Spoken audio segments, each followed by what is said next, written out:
Sarah Martinez stood at the entrance of Camp Pendleton Marine Corps Base. Her duffel bag slung over her shoulder, and her heart pounding against her ribs. The California sun beat down mercilessly on the asphalt, and she could already feel sweat forming on her forehead. She was 22 years old, 5 feet 4 inches tall, and weighed barely 120 pounds. When she looked around at the other recruits gathering for the elite combat training program, she felt like a child who had wandered into the wrong classroom. The other candidates were massive.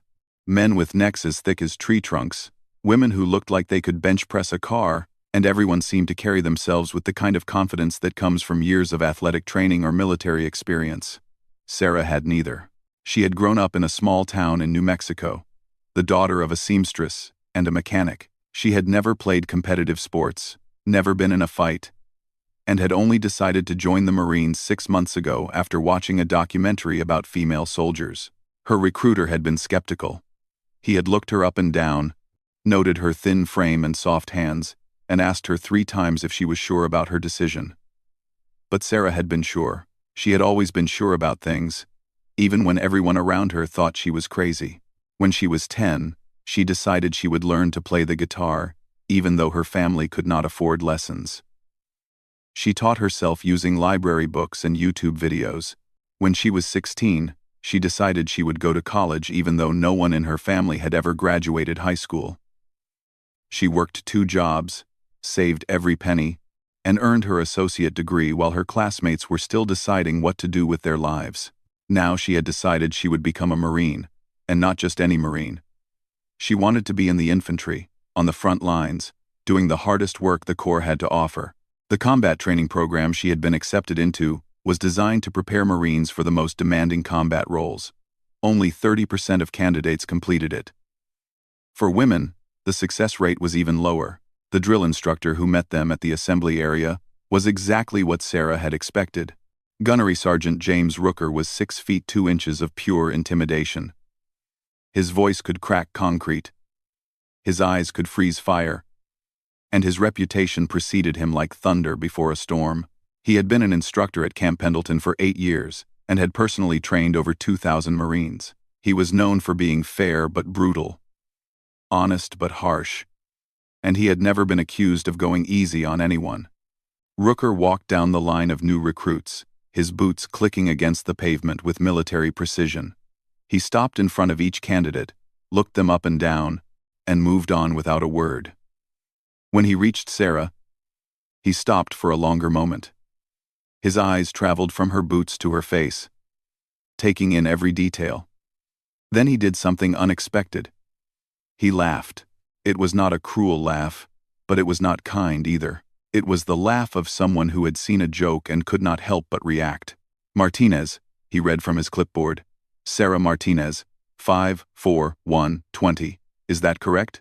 "Yes, sir," Sarah replied, her voice steady despite the fear crawling up her spine. "You realize this is combat training, not summer camp, right?" Rooker said. Several recruits snickered behind him. "Yes, sir," Sarah repeated. "You realize you will be carrying 80 pounds of gear on 10-mile hikes? You realize you will be doing hand-to-hand combat drills with people twice your size? You realize that if you fail, you do not get a participation trophy, you just get sent home?" "Yes, sir.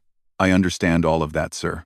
Rooker stared at her for another long moment, then shook his head slightly and moved on. Sarah released a breath she had not realized she was holding. The snickering behind her continued. She heard whispers of, "She won't last a week, and why do they even let people like that try?" She ignored them. She had heard worse before. The first day of training was designed to break people. They woke up at 4 in the morning and immediately began with a 5-mile run in full gear. Sarah's legs burned, her lungs screamed, and her vision blurred from the sweat pouring into her eyes. But she kept running. When they reached the halfway point, 3 recruits had already dropped out. By the time they finished, 6 more had quit. Sarah crossed the finish line second to last, but she crossed it. After the run came breakfast, which lasted exactly 12 minutes. Then came the obstacle course. Sarah watched as recruit after recruit scaled walls, swung across monkey bars, and crawled through mud pits. When her turn came, she jumped for the first wall, and barely caught the top. Her arms shook as she pulled herself up. She made it over, but just barely. The monkey bars were worse. Her hands were too small to grip properly, and she fell into the mud twice before making it across. By the time she finished the course, she was covered in dirt. Her palms were bleeding, and Rooker was waiting at the end with that same disappointed look. 8 minutes over the target time, Martinez, he said. You know what that means? Sarah nodded. It meant she would have to run the course again after dinner. The pattern continued for the next 3 weeks. Every day Sarah struggled. Every day she finished last or second to last in physical drills. Every day she heard the whispers and saw the looks. Some recruits were openly hostile. A massive recruit named Thompson, who stood 6'5" and weighed 250 pounds, made it his personal mission to remind Sarah that she did not belong. During partner drills, he would make comments about her size. During mealtimes, he would loudly wonder why the Marines were lowering their standards.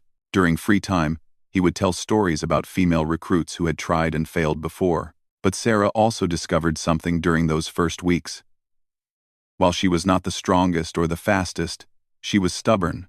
She was so stubborn that it bordered on absurd. When other recruits gave up after failing an exercise twice, Sarah would try 10 times. When others complained about the heat or the pain or the unfairness of it all, Sarah stayed quiet and kept working.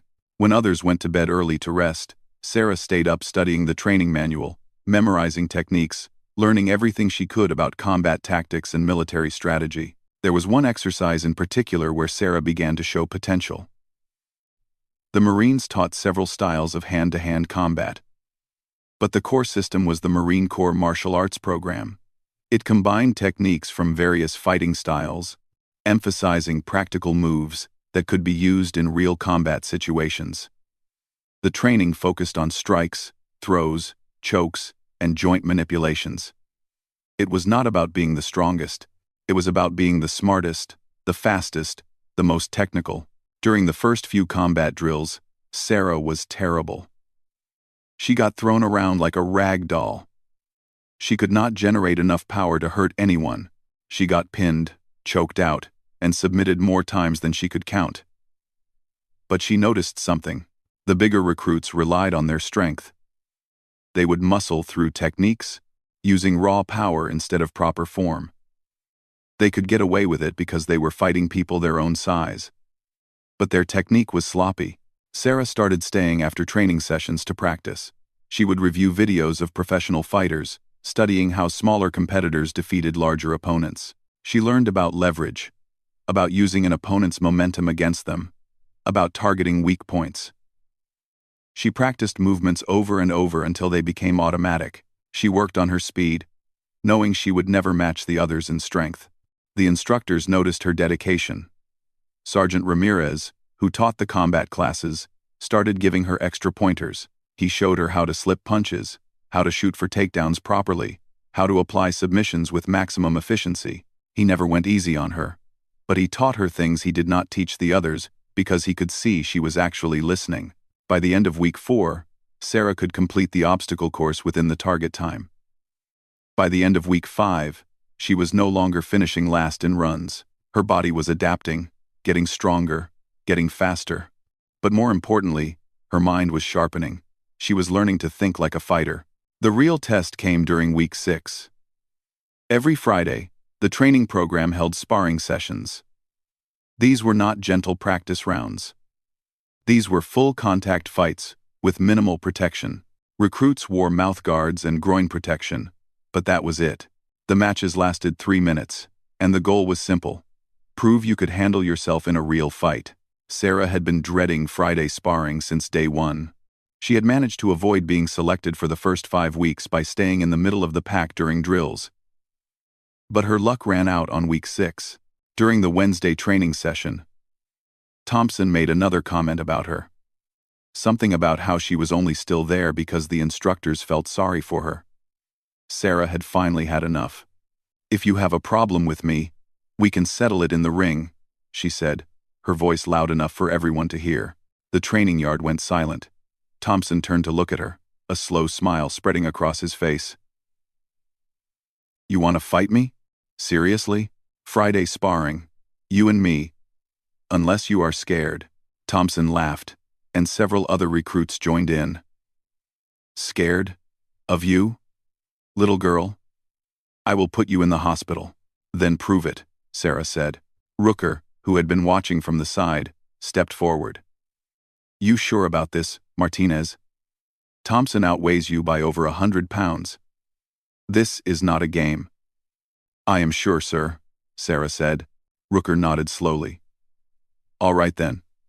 Friday. 3-minute round. Standard rules. But if at any point I think someone is going to get seriously hurt, I stop the fight. Understood? Both recruits agreed. The news spread through the base like wildfire. By Thursday evening, everyone in the training program knew about the fight. Some people thought Sarah was brave. Most thought she was stupid. A few thought she had a death wish. The betting pool heavily favored Thompson, with odds at 20-1. Sarah spent Thursday night preparing. She watched videos of Thompson sparring, studying his movements. He was strong and aggressive, but he had patterns. He liked to press forward, using his size to intimidate. He threw big, looping punches with lots of power but little technique.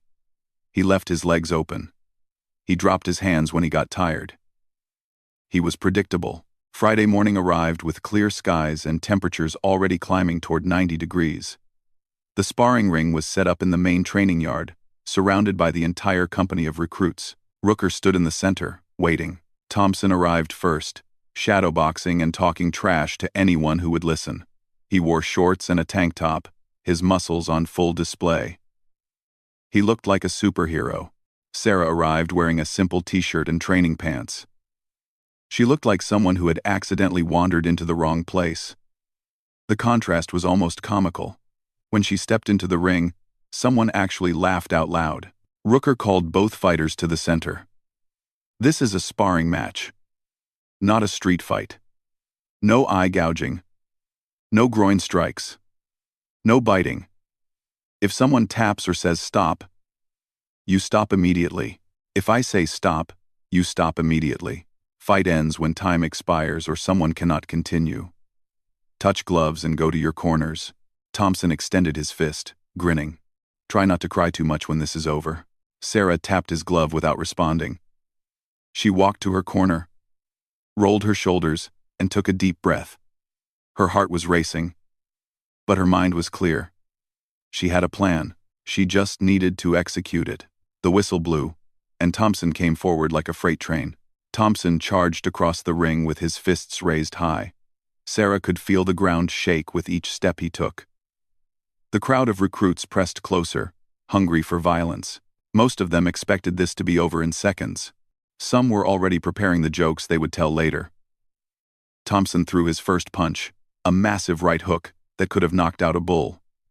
Sarah ducked under it easily. The punch sailed over her head, and Thompson stumbled slightly from his own momentum. Sarah did not counter. Not yet. She circled away, light on her feet, keeping her distance. Thompson grunted and came forward again, throwing a combination of punches. Sarah slipped left, then right, then backed away. None of the punches landed. Thompson was fast for his size, but Sarah was faster. She had spent weeks training her footwork, learning to move efficiently, wasting no energy. Stand still and fight, Thompson growled, frustration already creeping into his voice. Sarah did not respond. She kept circling, kept moving, forcing Thompson to chase her. He threw more punches, big looping shots that had power but no precision. Sarah avoided them all. She was reading his patterns, timing his movements, waiting for her moment. The crowd started to murmur. This was not what they had expected. They had expected Thompson to overwhelm Sarah immediately, to use his size and strength to dominate. Instead, he was swinging at air. 30 seconds into the fight, Thompson was already breathing harder. Sarah noticed. She had learned during training that bigger people tire faster, especially when they are aggressive. Every missed punch, every wasted movement, was draining his energy. She just needed to be patient. Thompson changed tactics. Instead of throwing single punches, he rushed forward with a flurry of strikes. trying to corner Sarah against the edge of the ring. For a moment, it looked like it might work. Sarah found herself with her back near the boundary, Thompson bearing down on her. The crowd sensed blood. This was it. This was where she would get destroyed. But Sarah did something unexpected. Instead of trying to escape to the side or covering up defensively, she stepped forward, inside Thompson's reach. She was suddenly too close for him to punch effectively. Before he could adjust, Sarah dropped her level and shot forward, grabbing Thompson's lead leg. It was a wrestling takedown, something the Marines had trained them on, but most of the recruits never bothered to practice because they preferred to strike. Sarah lifted Thompson's leg and drove forward with all her weight. For a split second, Thompson's eyes went wide with surprise. Then he was falling backward, his massive frame hitting the mat with a thunderous crash. The crowd gasped. Sarah did not give him time to think. She immediately moved to side control, pinning his right arm with her legs, while controlling his head with her hands. It was a position she had practiced 1,000 times. Thompson tried to bench press her off using his free arm. But Sarah had learned from Sergeant Ramirez that position was more important than strength. She adjusted her weight, making it difficult for Thompson to breathe properly. He bucked and twisted. But Sarah stayed tight, moving with him like she was glued to his body. She waited for him to make a mistake. It came 15 seconds later. Thompson, frustrated and starting to panic, tried to push Sarah's head away with his free hand. The moment his arm extended, Sarah grabbed his wrist and elbow, fell to her back, and swung her legs over his arm. It was an armbar, a submission technique that would hyperextend the elbow if applied correctly. Sarah had the position locked in perfectly. Thompson felt the pressure on his arm and immediately understood the danger. He tried to stack Sarah, lifting her hips off the ground to relieve the pressure. But Sarah had anticipated this. She adjusted her angle and pulled down on the wrist while lifting her hips. The force on Thompson's elbow increased dramatically. "Tap," Sarah said quietly. "Tap, or it breaks." Thompson's pride warred with his survival instinct. He held out for another 2 seconds, then slapped the mat frantically. Sarah released immediately. Rooker blew the whistle. The fight was over. Total time elapsed, 1 minute and 23 seconds. The training yard was completely silent. Nobody moved. Nobody spoke. They had just watched a 120-pound woman submit a 250-pound man in less than 90 seconds. It should not have been possible, but it had happened right in front of them. Sarah stood up and extended her hand to help Thompson up. He stared at her hand for a moment, his face red with embarrassment and anger. Then he slapped her hand away and got up on his own, walking quickly out of the ring without looking at anyone. The crowd parted for him like the Red Sea. Rooker walked to the center of the ring. He looked at Sarah for a long moment, his expression unreadable. Then he nodded once, a small movement that could have meant anything. "Good technique, Martinez. Go hydrate." Sarah nodded and left the ring. As she walked toward the water station, she could feel every eye on her. The whispers started immediately. Some recruits looked impressed, others looked angry. A few looked scared. Thompson's friends glared at her with open hostility. Sarah ignored them all. She had proven her point. She belonged here. The victory over Thompson changed everything. Over the next week, the other recruits began treating Sarah differently. Some with respect, some with resentment. But nobody called her weak anymore. During partner drills, people actually tried when they worked with her, instead of going easy. During meal times, she was invited to sit with different groups. During free time, recruits asked her questions about technique and training. But the victory also created problems. Thompson's ego was shattered, and he blamed Sarah for his humiliation. He could not accept that he had lost to someone he considered inferior. His friends felt the same way. They started a campaign of subtle harassment. They would accidentally bump into Sarah during training. They would hide her gear or move her belongings. They would talk loudly about how lucky she had gotten, how Thompson had been tired, how it would never happen again. Sarah ignored them. She focused on training. The combat program was getting harder each week. They learned advanced tactics, weapons handling, navigation, survival skills. Sarah threw herself into every lesson. She was not content with just being good enough. She wanted to be exceptional. She studied late into the night. She practiced movements until her muscles memorized them. She asked instructors questions until she understood concepts completely. Sergeant Ramirez took a particular interest in her development. He had been teaching combat for 12 years and had seen thousands of students. But Sarah was different. She had something that could not be taught: an absolute refusal to quit. He started giving her advanced lessons after regular training ended. He taught her techniques that were not in the standard curriculum, showed her combinations that professional fighters used, explained the deeper principles of combat beyond just physical movements. "You understand that size is not everything," Ramirez told her one evening as they practiced in an empty training room. "Most people never learn that. They think strength is all that matters, but in a real fight, what matters is who makes fewer mistakes. What matters is who stays calm under pressure. What matters is who has better technique. You have all of those things." "Thompson was bigger and stronger," Sarah said. "If he had better technique, I would have lost." "Maybe," Ramirez agreed.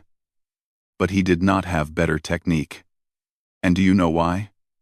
Because he never had to develop it. He relied on his size his entire life. When someone teaches you to throw a punch, and you throw it wrong but it still knocks people down because you are strong, you never learn to throw it right. When someone teaches you a submission, and you muscle through it instead of using proper leverage, you never learn the real technique. Thompson's size was his weakness, because it let him be lazy." "What about someone who is big and has good technique?" Sarah asked. "Then you better be faster and smarter," Ramirez said with a grin. "But here is the thing, Martinez. Most people do not have both. The ones who are naturally gifted do not work as hard. The ones who work hard often lack natural gifts. You are in the second category, which means you have a choice.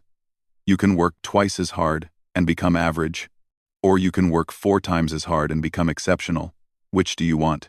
"Exceptional," Sarah said without hesitation. "Then get back on the mat.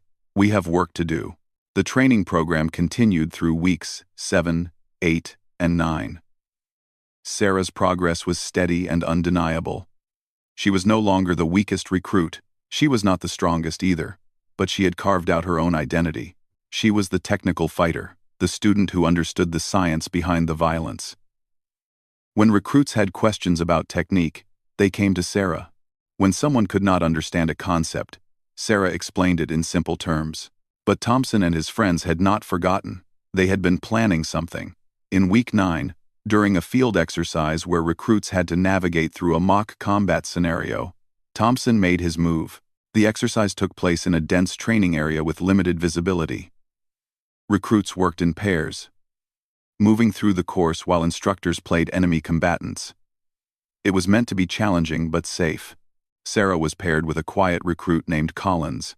They moved through the course carefully, communicating with hand signals, as they had been taught. About halfway through, they reached a checkpoint where they were supposed to wait for the next group to catch up. Collins stepped behind a building to check his gear. That's when Thompson appeared. He was not alone. 2 of his friends were with him. They were supposed to be in a different section of the course, but they had deliberately navigated to Sarah's position. The instructors were too far away to see what was happening. Well, Thompson said, stepping into Sarah's path. "Looks like you are all alone out here, Martinez. No instructors to protect you. No rules to hide behind." Sarah's hand moved to her radio, but one of Thompson's friends knocked it from her belt. It clattered to the ground. "We are going to settle something," Thompson continued, cracking his knuckles. "You embarrassed me in front of everyone. Made me look weak. That was not luck, you said. Fine. Let us see how you do against 3 of us." Sarah's mind raced. This was assault. This was against regulations. These men could be court-martialed for this, but she also knew that if she backed down now, she would never escape their harassment. She would spend the rest of her time at Camp Pendleton looking over her shoulder. "You really want to do this?" Sarah asked, her voice calm despite the adrenaline flooding her system. All three of you? We are just training, Thompson said with a nasty smile. Right, guys? Sometimes training gets rough. Sometimes accidents happen. Collins suddenly reappeared from behind the building. He sized up the situation immediately. Martinez, you need help? Sarah glanced at Collins. He was a good guy, but he was smaller than any of Thompson's crew. If he got involved, he would just get hurt. Stay back, Collins. This is between me and them. I am not leaving you alone with these idiots, Collins said firmly. He stepped up beside Sarah. You want to fight? It is 2 against 3. Better odds than you deserve. Thompson looked annoyed. He had wanted Sarah alone. But his pride would not let him back down now, not in front of his friends. Fine. Have it your way. What happened next would become legendary at Camp Pendleton. Thompson came forward first, confident in his size advantage. He had learned nothing from his first fight with Sarah. He threw the same big, looping punches. Sarah slipped them easily, countered with a sharp kick to his lead leg, and moved away. Thompson's friend, a stocky recruit named Jensen, tried to circle around and flank her. Sarah saw him coming and switched targets immediately. Jensen was slower than Thompson but more cautious. He kept his guard up, moved carefully. Sarah feinted a low kick, and when Jensen dropped his hands to block it, she snapped a quick jab to his nose. Blood spurted. Jensen stumbled back, surprised. Sarah did not give him time to recover. She closed the distance, grabbed his arm, and used a judo throw to slam him to the ground. Jensen's head bounced off the dirt, and he groaned, dazed. Meanwhile, Collins was fighting Thompson's other friend, a wiry recruit named Parks. Collins was holding his own but barely. Sarah knew she needed to help him quickly. She turned back toward Thompson, who was advancing again. This time he was more cautious, having seen her dispatch Jensen in seconds. You are going to regret this, Thompson snarled. Probably, Sarah agreed. Then she attacked. She did not wait for Thompson to come to her. She closed the distance fast, getting inside his reach before he could throw a punch. She delivered a hard palm strike to his solar plexus, knocking the wind from his lungs. As he bent forward gasping, Sarah grabbed the back of his head and drove her knee into his face. There was a sickening crunch.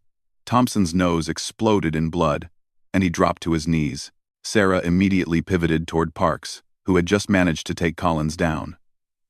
Parks saw her coming and tried to scramble away. But he was too slow. Sarah delivered a sidekick to his ribs that lifted him off the ground. He collapsed, clutching his side and wheezing. The entire fight had lasted less than 2 minutes.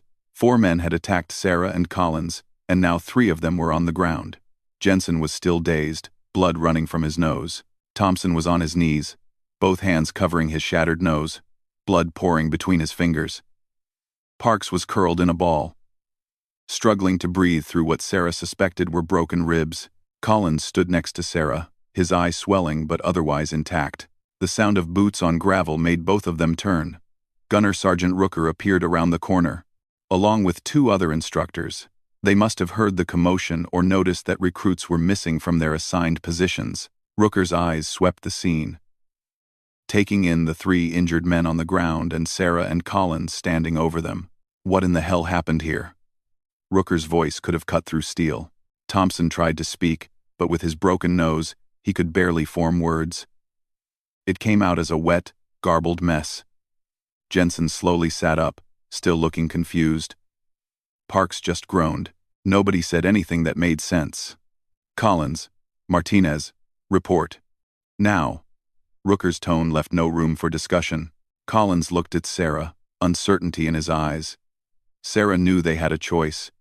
They could tell the truth and get Thompson and his friends in serious trouble. Assault on a fellow recruit was grounds for court-martial. But that would also mean investigations, paperwork, possible delays in their training. Or they could say it was a training accident, that things got out of hand during the exercise. Sarah made a decision. She stepped forward. Sir, we were running the exercise when we encountered these recruits at the checkpoint. We engaged in some spontaneous hand-to-hand training, sir. Things got rougher than intended. It was an accident, sir. Rooker stared at her. His eyes were sharp, calculating. He knew exactly what had really happened. You do not spend 8 years training Marines without learning to read a situation. But he also understood what Sarah was doing. She was giving everyone an out, taking the high road instead of getting revenge. An accident. Rooker repeated, his voice flat.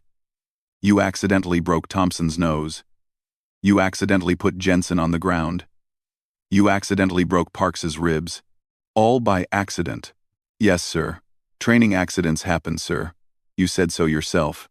Rooker was quiet for a long moment. Then he turned to Thompson. Is that what happened? Thompson? A training accident? Thompson met Rooker's eyes and saw the trap. If he admitted that he and his friends had deliberately attacked Sarah, they would face court-martial. If he went along with the accident story, he had to accept that Sarah had beaten him again. His pride warred with his survival instinct. Survival won. Yes, sir. Thompson mumbled through his broken nose. Training accident? Sir, I see. Rooker looked at each recruit in turn. Then I suppose you all need to report to medical for treatment of your training accidents. After which, you will all write detailed reports about what happened and how we can prevent such aggressive training accidents in the future. Is that understood? Yes, sir, everyone responded. Martinez, Collins, you are dismissed. Return to the barracks and clean up.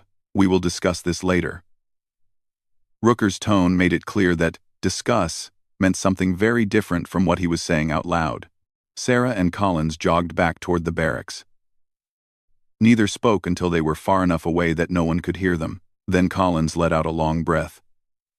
That was the craziest thing I have ever seen. You just fought 3 guys at once. 2 guys, Sarah corrected. You fought Parks. I was getting my ass kicked until you showed up, Collins said honestly. But seriously, Martinez, where did you learn to fight like that? Sarah shrugged. I did not learn. I practiced. Every single day. Over and over. Until my body did it automatically. That is all it is. Repetition. That is not all it is, Collins said firmly. Plenty of people practice. You have something else. You have the mindset. You do not panic. You do not hesitate. You just act. Sarah thought about that. Maybe Collins was right. Maybe she did have something others did not. But it was not some magical gift. It was the result of every time she had been told she was too small, too weak, too female to succeed. Every time someone had doubted her, it had added another layer of steel to her spine. The doubt had become her armor. The mockery, her motivation. When they reached the barracks, Sarah cleaned up and changed uniforms.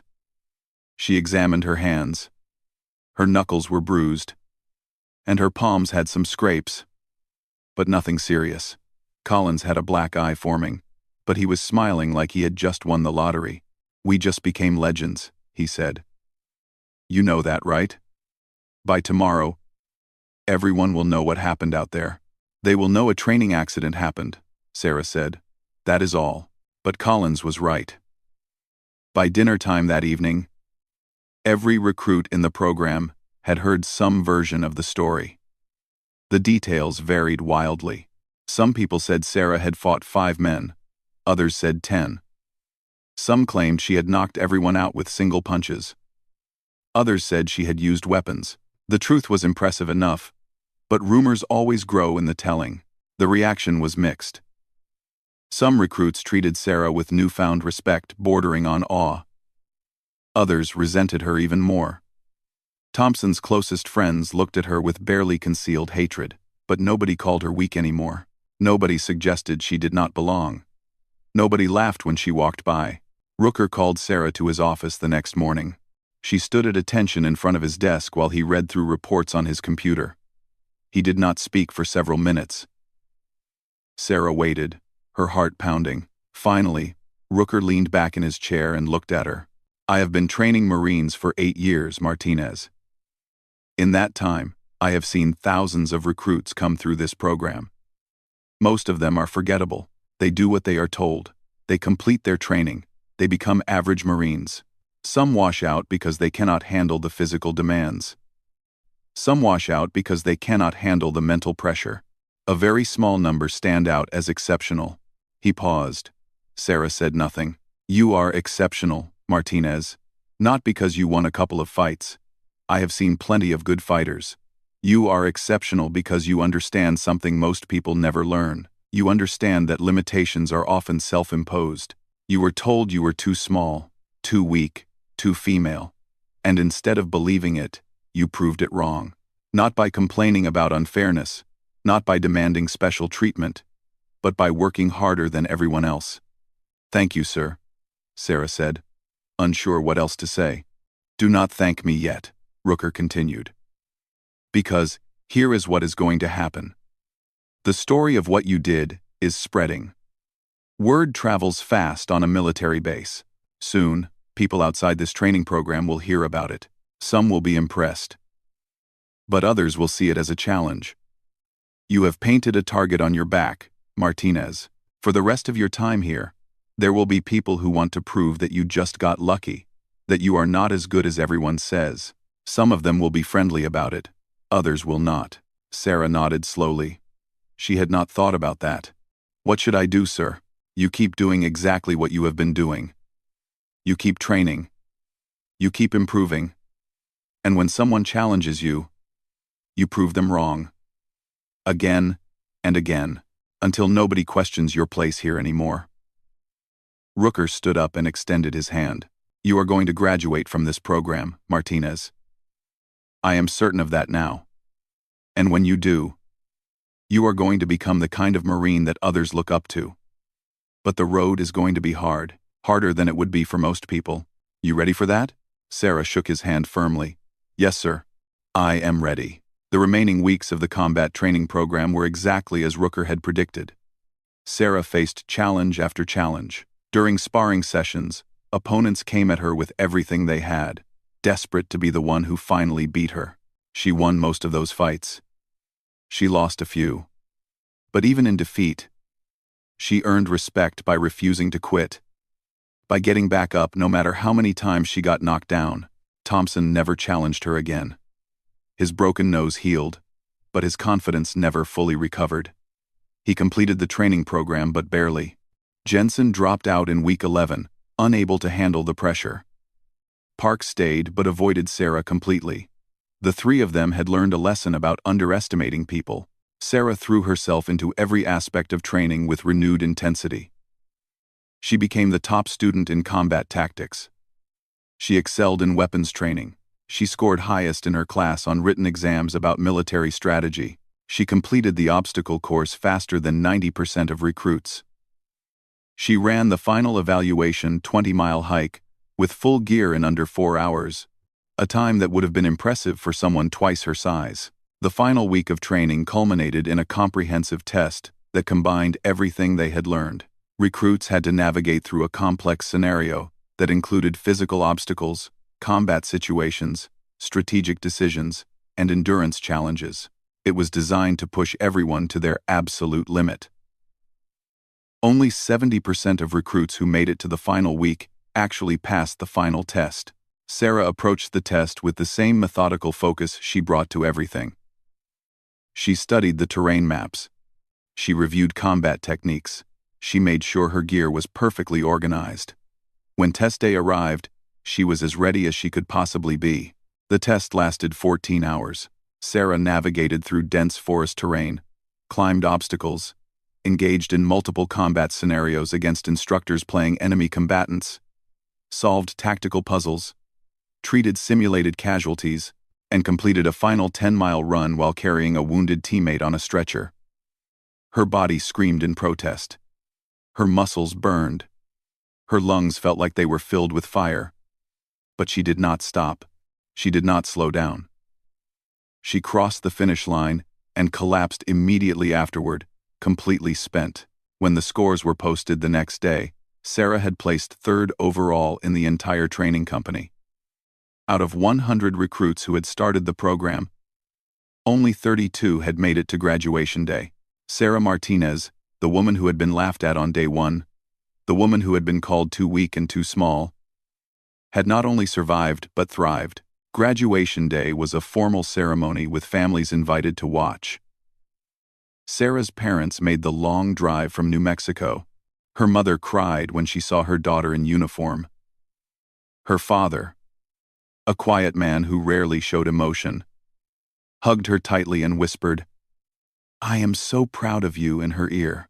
Rooker personally handed Sarah her certificate of completion. As he did, he leaned in close and said quietly, "You are going to do great things, Martinez.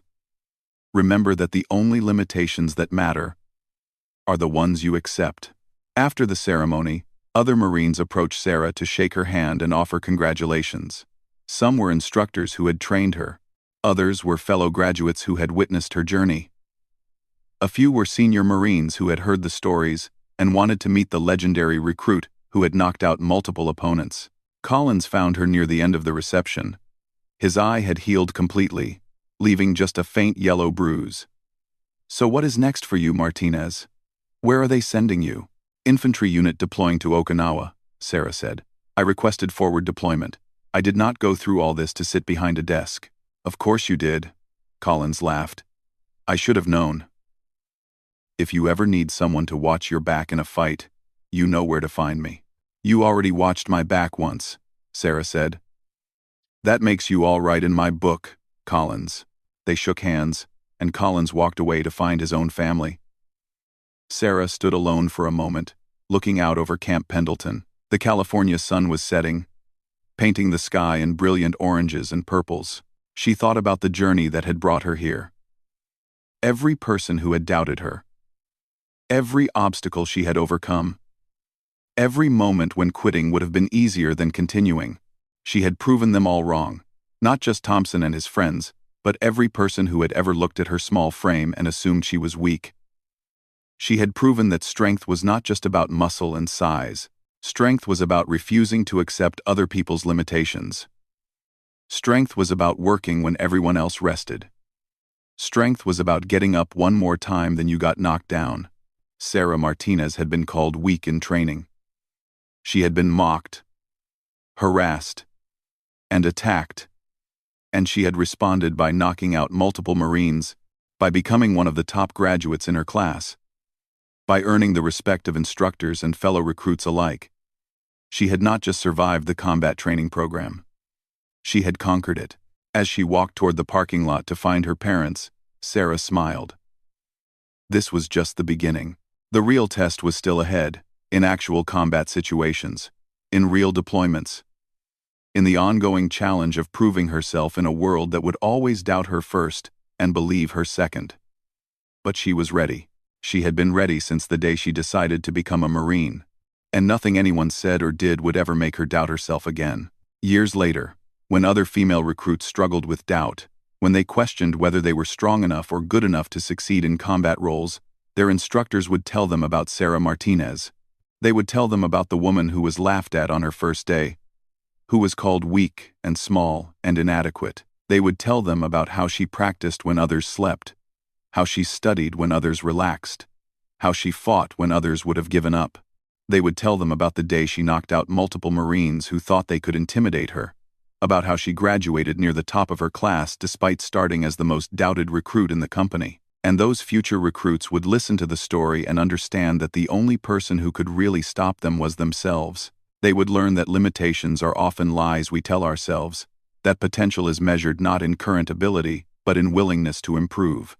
They would learn that being underestimated is not a weakness but an advantage, because it means you can surprise everyone who doubts you.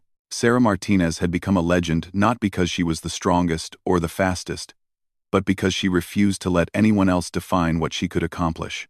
And that refusal, that stubborn determination to prove the doubters wrong, was worth more than any physical gift could ever be. It was the kind of strength that could not be taught, only earned through struggle and perseverance and an absolute unwillingness to quit. That was the real story. Not just about a woman who won fights, but about a woman who won the right to be taken seriously, who earned respect through action rather than demanding it through words. It was a story about the power of determination, about what happens when someone refuses to accept the limitations others try to impose on them.